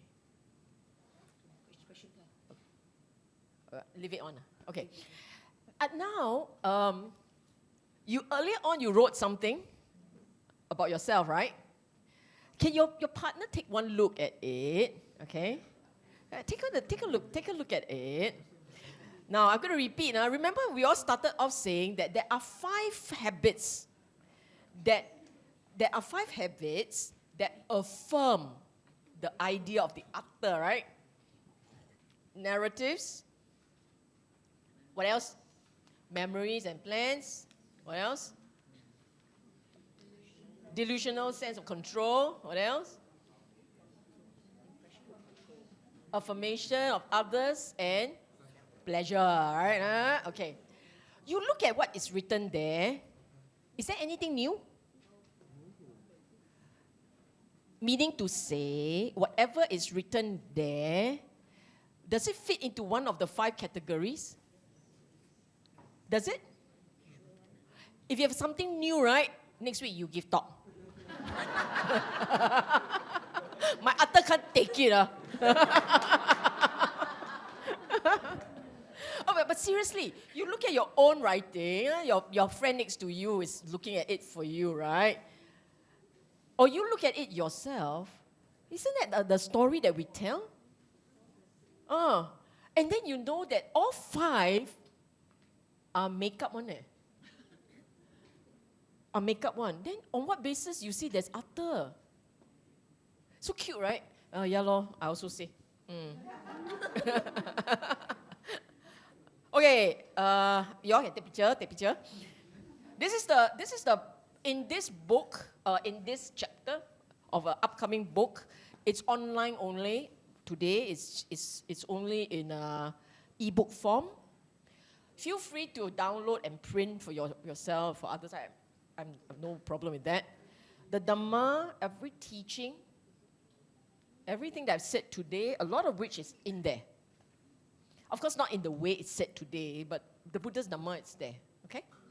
Now, question. Any question? You have 5 minutes before the next one starts. Any question? Yes. Actually, I have one which is, I think it's a general question. I don't know whether it's related with the topic. Because from my sort of basic understanding of what you're trying to teach today, then I was thinking not so much of myself, but more of like people who are, let's say, artists. They must have a very great self-perception of self. That's why they can produce that painting, which is very famous, for example. So I don't know how to relate this teaching to them. See? It's not so much of me, but to these people. I'm just being curious. Actually, the production itself, right? Yeah. Whether it's a piece of music, a work of art, the creativity itself is not a self thing. It's your it's your sense of the aesthetics, it's your sense of creativity, beauty, and so on. In itself, it's not a self. But for most people, when they are producing it, there is a part in their head that says, I want others to appreciate also. Because this piece of work reflects my skill, my achievements, my part, right? It's only when the thinking starts. You see, if you were producing, like a child that sketches his piece of art, and he just sketch, and he's very happy, and the mother is also very happy, and the parents are the one who paste it on the wall, and sometimes you do have a Leonardo da Vinci there, you know? But the child doesn't know, and he just happily sketches. And we can produce many of those happily. But we're much older, we become more aware of affirmation or criticism from the world. That's when the self starts to come into the picture. People will like it, people don't like it, people will criticize it, people get upset with it. It makes us feel good and bad because of worldly opinion. So there is no self in the creating process. But when you think about it, the self appears. Self requires thinking of sort. Identify. There is a verb going on in order for you to actually feel self. A verb. Okay? Okay, another question, if nobody's asking. You said nobody's asking, yeah, you're right. Yeah. They're very happy you asked. Okay, because just wondering, what's at the end, you said when Atta ceases, what is that person like, you know? Is it going to be very bland in a sense? Or you have no, in a way, no identity, you know, in a sense, you know what I mean? How do you describe a person who has really no Atta? I mean, you know my book on the Buddha, right? My book on the Buddha, Between the Lines, chapter 13 and 14 is all about his personality and character and how he acted and the world view of him and so on and so forth. He's still living and he still reacts, but he does not have a sense that he is unique and special from others. But then let's say Buddha now. You're imagining what it's like. That's an imagination. Get there first lah. Okay. You know what? We think, you see, the way that we think, however we think, we will think from the baseline of us. You understand? No matter what you say, you say, I'm trying to be objective, but you can't help because your mind has a certain accumulation of knowledge and conclusions. And in the accumulation of ideas, it's a view. And that view comes from your experience, the conclusions from the experience, the takeaway learning points from experiences and so on. And everything forms the way you will see and judge and react to the world. We can't quite break that so easily, okay? You want to ask about something that is beyond this scope of the regular person's behavior. How? He hasn't even tasted that. He doesn't know how it feels. There's no way we sitting down here can imagine what it must be like. So we will imagine from our angle, from the angle of the regular person carrying an Atta. And so without the Atta, something's missing. That's how it goes. But that's speculation, right? And speculation, the Buddha would say, speculation is not results, it's not conclusions. It's inconclusive. It will always be inconclusive. And if it is inconclusive, to expend energy there can be quite vexing. And that is why he told his students, some things, don't go into it. It's pointless. So he tells them, stop doing that. Focus on treating your foremost problem. And our foremost problem, for most of us here, I think, our foremost problem is that it's not easy to live a life happily. Most days, we make do. In fact, you can even change the Four Noble Truths of make do. Most days you're making do, if you're not 10 upon 10 joyous, peaceful, you're only 6 upon 10, okay, never mind. 6 upon 10 quite good because I can fall to 4 upon 10. The mind goes like this, you see. I make do because today is better than yesterday. I'm hoping tomorrow is better. So every day you're fluctuating like a stock market, lor. Every day, depending on the circumstances around you, depending on how you take the opinion of others, and then you fluctuate every day. But we don't want that. We don't want to fluctuate according to conditions we can't control. We want to have a certain steadiness where the mind sits in its own happy juices because of understanding and because of basic character change. It sits in a state of relative peace and calm, not dependent on conditions beyond our control. And in that the state of relative peace and calm, you can happily live this life. You understand? That's what we want. And so when someone say, how would you judge your day, you know? Is it 4 upon 10, 5 upon 10? Well, it's easily 7, 8 upon 10.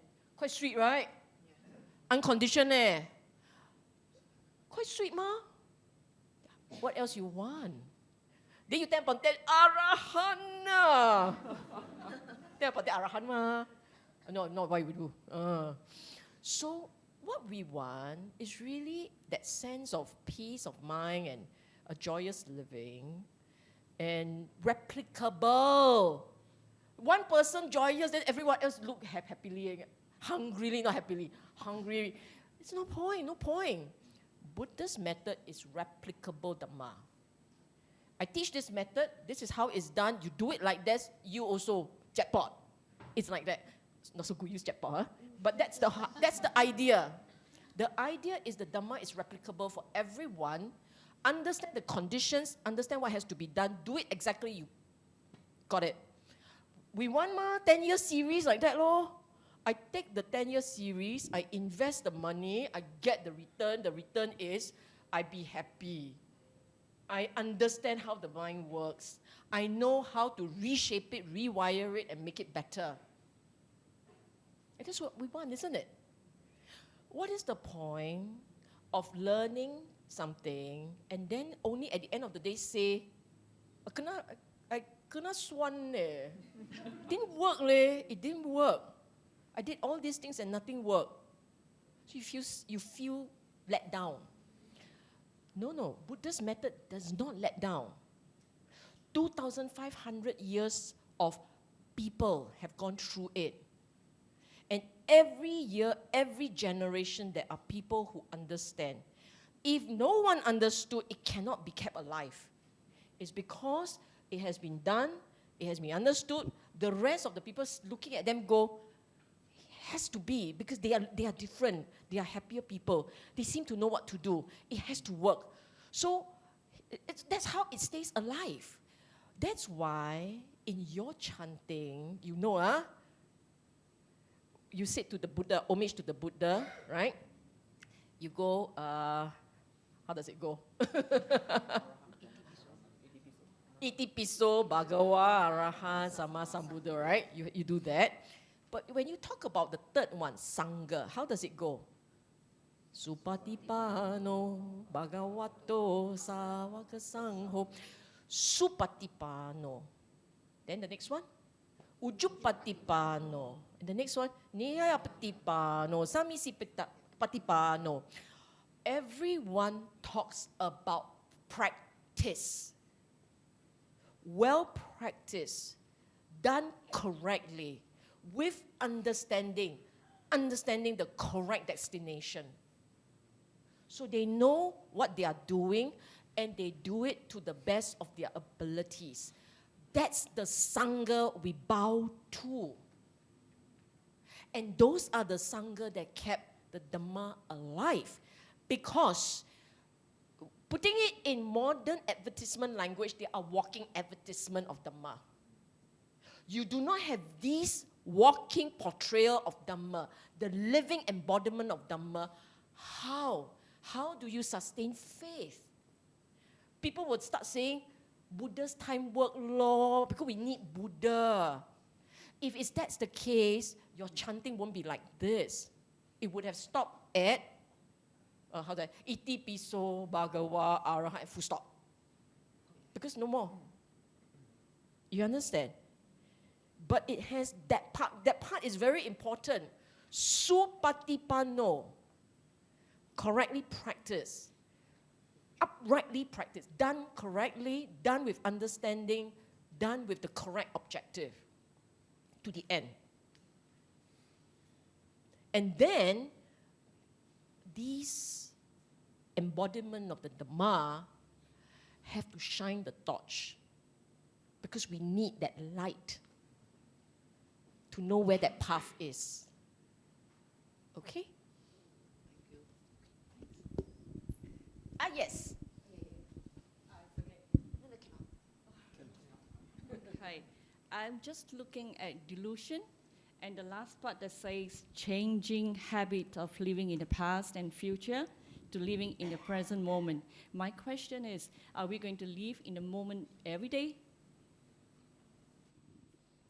For as long as your mind stays present, at that moment when the mind stays present, you will feel peaceful and content and happy and light. The moment the mind slides out of that state, it will revert to whatever types of agitation that you regularly experience based on your own baseline. And it can be done. So for the practitioners who are very good at following the teaching and doing it correctly, their brain will be rewired in such a way that the mind doesn't stray all over. Yeah, doesn't drift.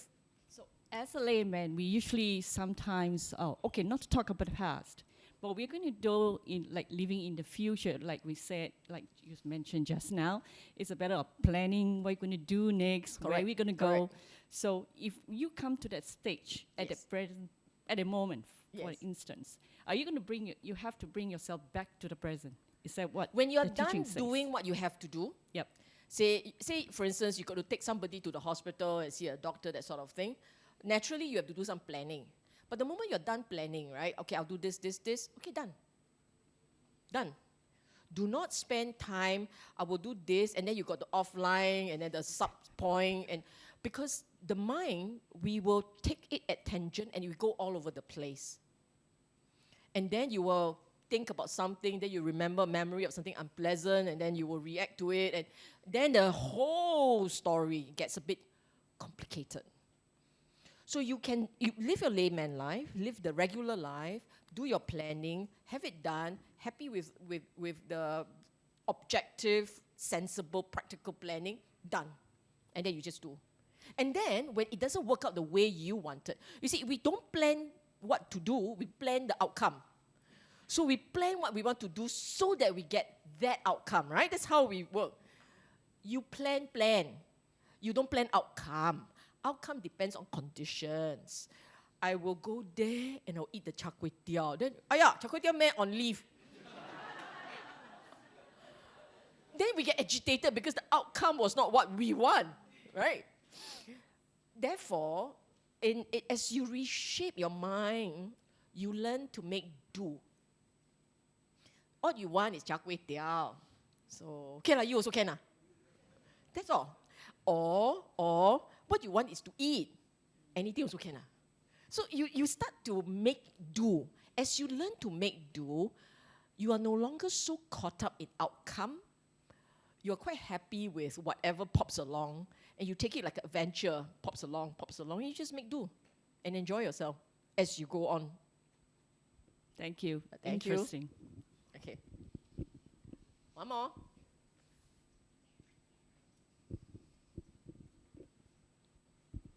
Hi, Sylvia. Kind of related to the same question. Okay. That I can, like, kind of remind myself to always stay at the present moment.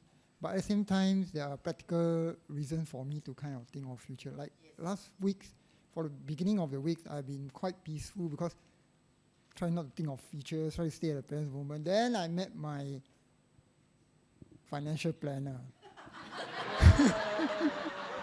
Then I say, Oh yeah, understand. You have to think about your retirement. You're not, you're going to be there very soon, so you have to think about your retirement. And look, as you grow old, you fall sick, your insurance policy, you have to review your hospitalization plan, I think it's undercovered. So it makes me have to think about my future, have to plan, have to compare and everything. So I can already see my mind having anxiety, having worries, and sorting out different plans, having, confusion and all those kind of things. So I am very tempted to say, hey, when the day comes, let's face it when it comes. But should I do that, or should I take the trouble to go through the pain? Can I offer a thought here, which is really quite cute? A lot of us, right? We are lay people, so we have our daily responsibilities, right? Work and family and children. Yeah, it's true. What we must also be aware of is how the mind sets for itself a standard. If your mind, the more your mind is willing to accept standards as they come, the more your mind is willing to do that, the more peaceful it becomes. When the mind set a standard and say, I must die by that standard, that's when it gets trickier for your mind. So for instance, about financial planning, how much does it take to keep you alive? Actually, not a lot. But then if you want to throw in Wi-Fi, still not a lot. You want to throw in phone plan with don't know how much time, then it adds up lah. Then you say, hey, once a week I must eat well lah. Okay lah. And then you say, I don't want always to travel by bus. Once in a while I must do Grab. You see what I'm saying? It's really our standard. There is no right or wrong, okay? You just have to know this. The more you want, the more you expect, the more you grieve. That's all. What level of pain is acceptable for you? That's where you peg it. And I'm saying even that is not fixed. That is also anicca. That is also changing. Some days when you are of a certain bent of mind, and at a certain point in your life, these are the kind of things that you derive pleasure in, and you want it at that level. Your understanding is at that level, and therefore that's the amount of money that you say it's enough. But as you grow in this path, as you transform, because you're always changing, minute by minute, day to day, you are changing. And as you change, and you start to become less fussy and more accepting, you might actually find that I'm cheaper and cheaper to maintain.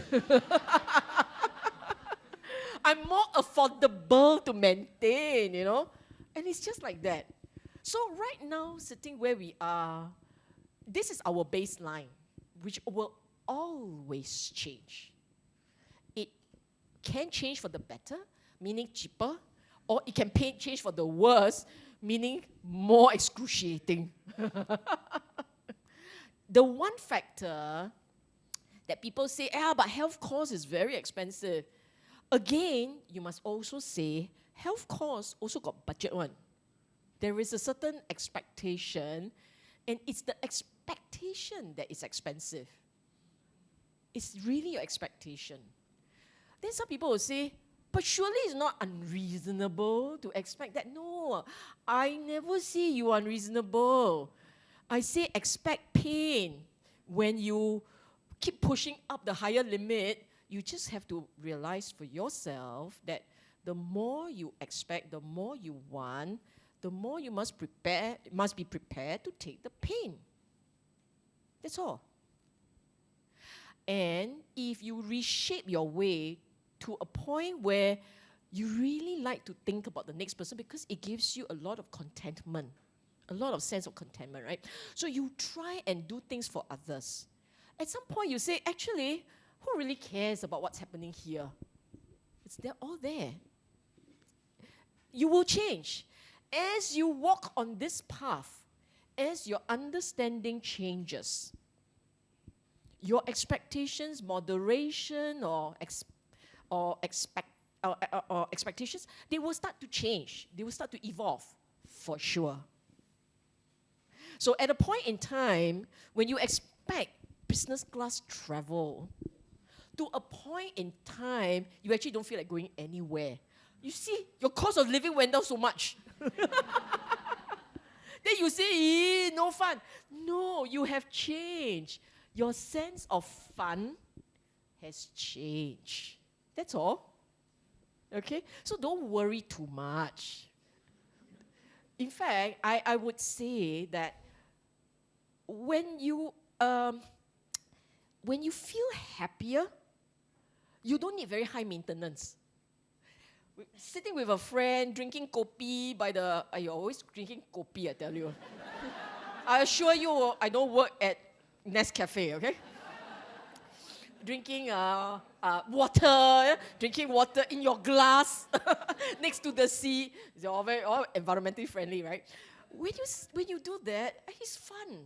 It's way more fun than some other more rigorous activity. You know? It's just the way we are. We change. What is really beautiful about the Buddha's Dhamma is how someone so long ago,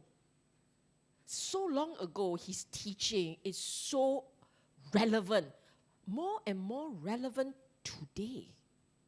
It's amazing, huh? Okay? Any other questions? Someone raise a hand here somewhere, I think. No more? Okay. I think we are done.